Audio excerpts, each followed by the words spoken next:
It all started as a joke during our weekend camping trip. My friends and I were sitting around the campfire, swapping spooky stories, when someone brought up the urban legend of the Forest Warden. Supposedly, he was a ghostly figure who roamed the woods, knowing everything about the campers who dared enter his domain.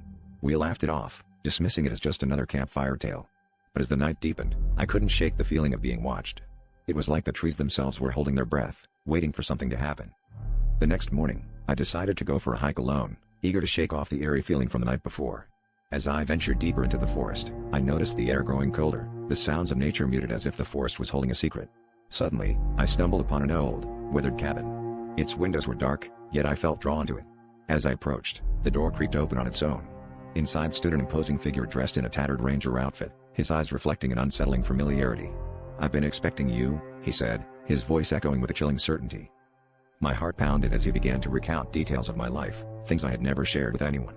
He knew about my childhood fears, my recent breakup, even the reason I decided to join this camping trip. I stood frozen, my mind racing to find a logical explanation.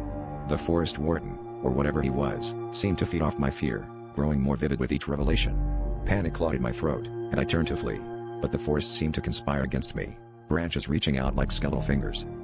As I finally burst from the trees and back to the campsite, my friends were packing up, oblivious to my terror. I tried to explain what had happened, but they laughed it off, assuming I was playing into the legend. But I knew what I had seen, and as we drove away, I glanced back at the forest edge. There, just beyond the trees, stood the warden, watching, waiting. He raised a hand in a mocking farewell, and I realized that once you've met the Forest Warden, you never truly leave the woods.